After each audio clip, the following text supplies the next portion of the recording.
बच्चों, आज हम लोग बसंत की पुस्तक से पाठ 12 सुदामा चरित के बारे में पढ़ेंगे। सुदामा चरित पाठ को नरोत्तम दास जी ने लिखा है। इसमें कृष्ण और सुदामा के चरित्र का वर्णन है। कृष्ण सुदामा की मित्रता का वर्णन है। बच्चों, सबसे पहला जो इस पद है इसमें दिया गया है कि जब सुदामा जी श्री कृष्ण के पास द्वारिकापुरी जाते हैं तो उनके महल के बाहर खड़े हैं।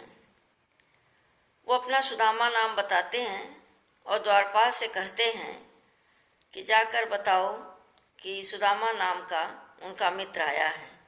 तो देखो कैसे लिखा है नरोत्तम दास जी ने। बड़े सुंदर भाव हैं। शीस पगान झगा तन में प्रभु जाने को आहि बसे के ही ग्रामा। धोती फटी सी लटी दुपटी अरुपाय उपान की नहीं सामा। द्वार खड़ो द्विज दुर्बल एक रहो चकिसों वसुधाय अभिरामा। पूछत दीन दयाल को धाम बतावत आपनो नाम सुदामा। सुदामा जी द्वारपाल से कहते हैं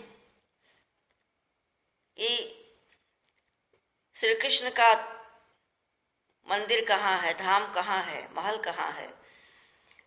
तो श्री कृष्ण को वह जो द्वारपाल है जा कर के बताता है कि एक ऐसा व्यक्ति खड़ा है बाहर कि जिसके सिर पर न पगड़ी है न शरीर में कुर्ता है।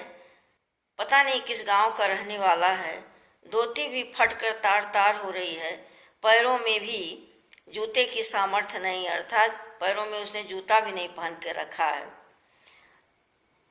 बाहर खड़ा हुआ। द्वार खड़ो द्विज दुर्बल। दरवाजे पर एक दुबला पत्ता ब्राह्मण खड़ा है और द्वारिकापुरी की धरती को सुंदर वसुधा विरामा चकिसो और द्वारिकापुरी को बड़ा आश्चर्यचकित होकर देख रहा है और आपका धाम पूछता है। अपना नाम सुदामा बताता है। ऐसा सुनकर श्री कृष्ण दौड़ कर आते हैं, जैसा वर्णन आया है। आते हैं और सुदामा को महल में ले जाते हैं।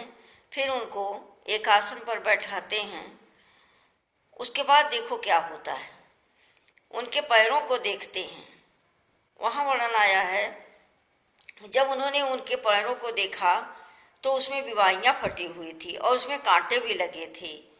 ऐसे बेहाल विवाइन सो पग कंटक जाल लगे पुनि जोए। हाय महादुख पायो सखा तुम आए इतै न कितै दिन खोए। देख सुदामा की दीन दशा करुणा करके करुणा निधि रोए। पानी परात को हाथ छियो नहीं नैनन के जल सो पग धोए। उन्होंने जब पैरों को देखा तो उसमें विवाइयाँ फटी हुई थीं और कांटे लगे हुए थे। उन्होंने कहा, हाय, अरे इतना बड़ा कष्ट तुमने पाया, तुम इधर क्यों नहीं आए, कहाँ खोए थे। सुदामा की दीन स्थिति को देखकर, गरीबी दशा को देखकर करुणा निधि, करुण सब पर करुणा करने वाले बिलख बिलख कर रोए।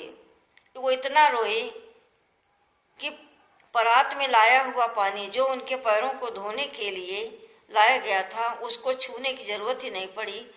उनके आँखों की आंसुओं से ही उनके चरण धुल गए, उनके पैर धुल गए। आगे वर्णन आता है कि उन्होंने कहा कि तुम यहाँ आए हो, भाभी ने हमारे लिए कुछ उपहार भेजा होगा। कछ भाभी हमको दियो सो तुम काहे न देत। चापी पोटली कांख में रहे कहो के।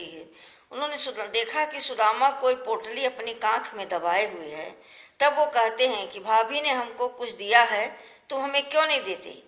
और इस पोटली को अपने कांख में दबाए हुए हो, किस कारण इसको दबा कर रखे, हमको क्यों नहीं देते, उस भेंट को दो हमें। आगे वो कहानी बताते हैं कि बहुत पहले जब हम लोग गुरुकुल में पढ़ते थे तो उस समय गुरु माता ने चना दिया था और तुम धीरे धीरे सब खा गए, हमको दिए नहीं। श्याम कहो मुस्काए सुदामा सो, चोरी की बान में हो जो प्रवीणे। सुदामा से कृष्ण कहते हैं कि हे सुदामा, चोरी की आदत में तो तुम कुशल हो ही, इसीलिए पोटली कांख में चापी रहे तुम खोलत ना ही सुधार सभी ने। उसी आदत के अनुसार जो तुम्हारी आदत है चोरी करने की, उसी तरह से तुम भाभी के जो उन्होंने भेजा है खोलत नहीं, जो अमृत के रस से, प्रेम रस से भीगी हुई है, ऐसी पोटली को तुम दबाए हुए हो, खोल नहीं रहे हो। पाछली बानी अजौन तजो तुम तैसी भाभी के तंदुल कीने, तुमने पिछली आदत आज भी नहीं छोड़ी, इसीलिए भाभी के द्वारा दिया हुआ जो उपहार है, भेंट है, उसको तुम खोल नहीं रहे हो। बच्चों, और आगे जो इसका शेष अंश है इसको हम बाद में समझाएंगे। Thank you student.